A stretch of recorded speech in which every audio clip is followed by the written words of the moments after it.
Sabarmati online classes में आप सभी का स्वागत है।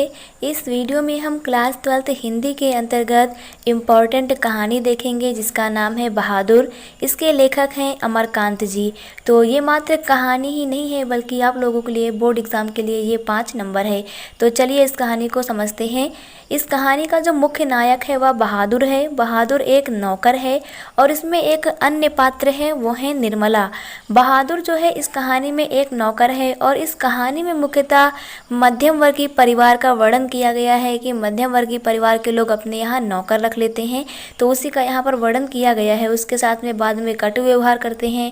तो जो बहादुर है प्रसिद्ध कहानीकार श्री अमरकांत जी द्वारा रचित एक मनोवैज्ञानिक कहानी है, यानी इसमें मन स्थिति का वर्णन किया गया है।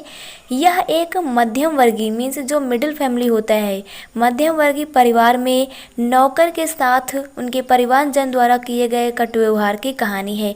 मीन्स इसमें एक नौकर है बहादुर, तो उसके साथ कटु व्यवहार किया जाता है, इसी पर आधारित यह कहानी है।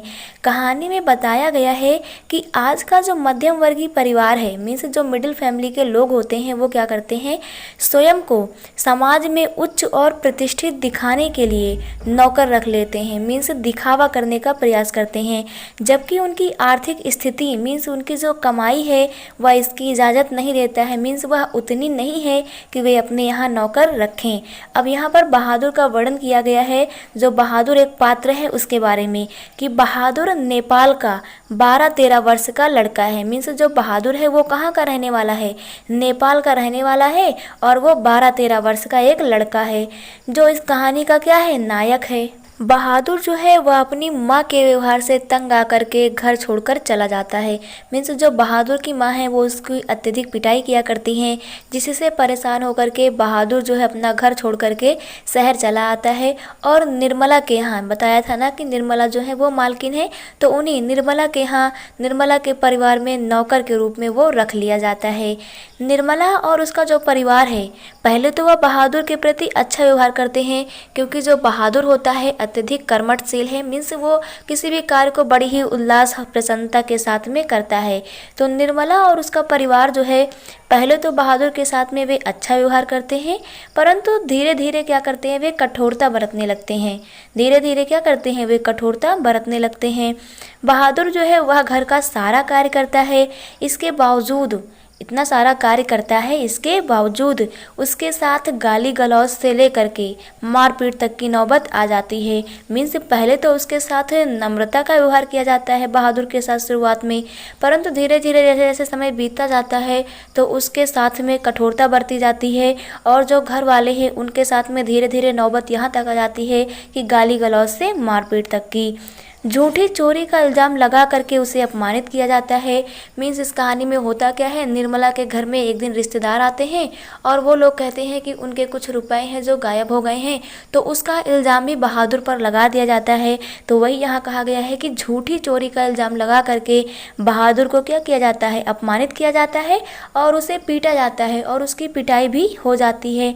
अंततः क्या होता है, जो बहादुर होता है वह घर छोड़ करके चला जाता है। बहादुर ने क्या किया, घर छोड़ करके वह चला गया। जब बहादुर घर छोड़ करके चला जाता है तो अब परिवार के सभी सदस्य उसे ढूंढने लगते हैं। ढूंढने क्यों लगते हैं, क्योंकि जो परिवार के सभी सदस्य हैं वो काम ना करने के आदी हो चुके हैं, मीन्स वो आराम के आदी हो चुके हैं, क्योंकि बहादुर उनके घर का सारा काम करता था। तो बहादुर के घर छोड़कर चले जाने के बाद सभी सदस्य उसे ढूंढने लगते हैं। उसके कारण क्योंकि सभी क्या हो चुके थे, आराम के आदी हो चुके थे। धीरे धीरे घर के सभी लोगों को यह एहसास हो जाता है कि बहादुर ने चोरी नहीं की थी, तो घर के सभी लोग पश्चाताप करते हैं। क्या करते हैं, पश्चाताप करते हैं और कहते हैं कि अब हम बहादुर के साथ अच्छा व्यवहार करेंगे, मीन्स अब अच्छा व्यवहार करने की सोचते हैं। परंतु अब तो बहादुर जा चुका है, बहादुर तो अब चला गया है, अब उसकी केवल यादें ही शेष रह गई हैं। तो यहाँ पर बाद में कहा गया है कि अब पछताए होत क्या, जब चिड़िया चुग गई खेत। मीन्स समय निकल जाने के बाद पश्चाताप करने से कुछ नहीं होता, इसलिए आप लोगों को समझाया जाता है कि अभी आपके पास समय है, पढ़ लीजिए, वरना तब पछताए होत क्या जब चिड़िया चुग गई खेत। तो आप लोगों को ये बहादुर कहानी का सारांश मीन्स इसकी कथा वस्तु क्लियर हो गई होगी। Thank you.